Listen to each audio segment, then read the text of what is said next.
Akbar Ahmad, Kasubsi Info Monumen Pancasila Sakti Lubang Buaya, Pondok Gede. Perkenalkan, nama saya Rata Belayantoa. Saya di sini ingin mewakilkan kelompok bersama teman-teman saya untuk mewawancarai bapaknya. Iya, lanjut. Oke, perkenalkan juga saya Muhammad Wakil Alifari sebagai narator kedua. Pertama saya dulu Pak, ya Pak yang bertanya, baru lanjut ke pertama, apa latar belakang dibentuknya Museum Pancasila Sakti, Pak? Latar belakang museum didirikan ya, bukan dibentuk. Yang latar belakangnya yang jelas kepedulian pemerintah, dalam ini Presiden Soeharto ya berinisiatif memberikan gagasan untuk mendirikan Monumen Pancasila Sakti Lubang Buaya sebagai wujud untuk menghargai jasa-jasa bagi para pahlawan revolusi. Itu yang melatar belakangnya. Bagaimana museum ini berkontribusi dalam pendidikan sejarah, Pak? Oh, sangat berkontribusi, artinya dengan adanya museum ini memberikan ilmu pengetahuan khususnya sejarah tentang peristiwa G30 SPKI. Para pengunjung baik dari sekolah maupun dari mahasiswa atau masyarakat bisa melihat ya tempat lokasi terjadinya pembantaian yang dilakukan oleh PKI waktu itu. Jadi bisa dilihat ada bukti sejarahnya. Bagaimana cara museum menjaga keakuratan informasi terkait peristiwa ini, Pak? Kalau menjaga keakuratannya ya kita menyajikan memang tempat yang terjadi di sini itu kita pelihara ya, tempat pelihara. Kemudian kalau informasi biasanya kita ada buku-buku yang menjadikan sumber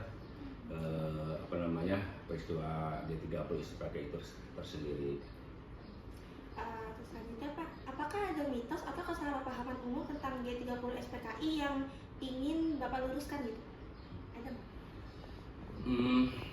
Mitos ya, saya rasa ini bukannya mitos, di sini adalah fakta ya, bahwa yang melakukan itu memang ya Partai Komunis Indonesia, karena ya jelas buktinya jelas ada terjadinya pembunuhan ya, penyiksaan pembunuhan para jenderal, kemudian tempat lokasinya pun di sini di Lubang Buaya. Apa harapan Bapak untuk memperkembangkan Museum Pancasila Sakti ke depannya? Harapan kami sih ya semakin ke depan itu ya semakin banyak yang ingin belajar atau ingin tahu tentang sejarah G30 SPK itu sendiri, supaya ya kita lebih paham ya bahwa komunis itu dilarang, bahwa komunis itu memang tidak sesuai dengan ideologi Pancasila. Dari saya sudah selesai, terima kasih Pak. Sekarang lanjut ke teman saya. Oh, silakan. Untuk pertanyaan selanjutnya Pak, ada nggak sih Pak perbedaan antara pandangan masyarakat mengenai G30 SPKI sebelum dan setelah adanya museum ini? Kalau pandangan masyarakat terhadap sebelum dibentuk atau dibangun ya, saya rasa keberadaan museum kan memang sudah lama ya, sudah dari 1972.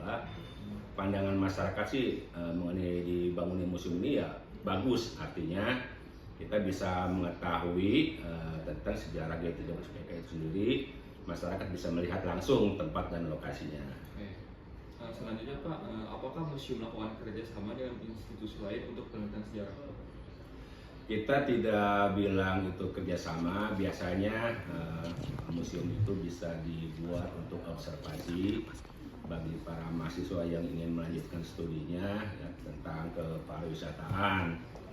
Ya, mereka suka datang ke sini, kemudian kita menyampaikan, menginformasikan hal apa saja yang ada di museum ini. Oke.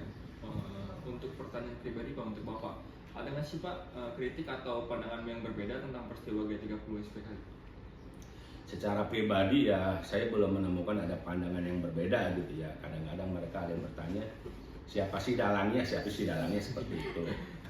Yang jelas ya dalangnya kalau menurut saya secara pribadi ya GPK itu sendiri gitu kan. Kalau mereka menyebutkan ini itu biasanya mereka ada pengalihan isu aja, hanya sekedar ingin cuci tangan lah terhadap yang mungkin dia yakini. Kalau menurut saya ya PKI dalangnya.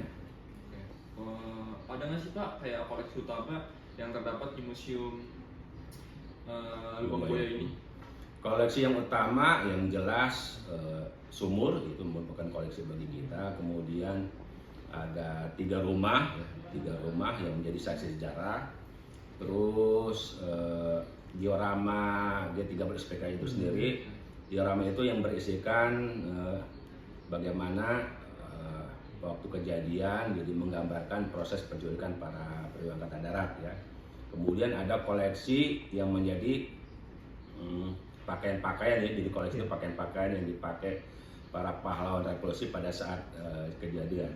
Oke, untuk yang pertanyaan terakhir nih Pak, boleh saya dijelasin sih Pak singkat di balik peristiwa Lubang Buaya yang menyebabkan dibangunnya museum ini? Ya, dibangunnya museum ini pada tanggal 1 Oktober 1972 ya, dibangun atas gagasan Presiden Kandi Soeharto. Ya, kemudian tadi tujuannya adalah untuk menghargai para jasa para pahlawan revolusi. Yang kedua, mengingatkan kita sebagai generasi muda akan bahaya laten komunis. Dan yang ketiga adalah tujuannya untuk berwisata sambil belajar tentang sejarah G30 SPKI itu sendiri.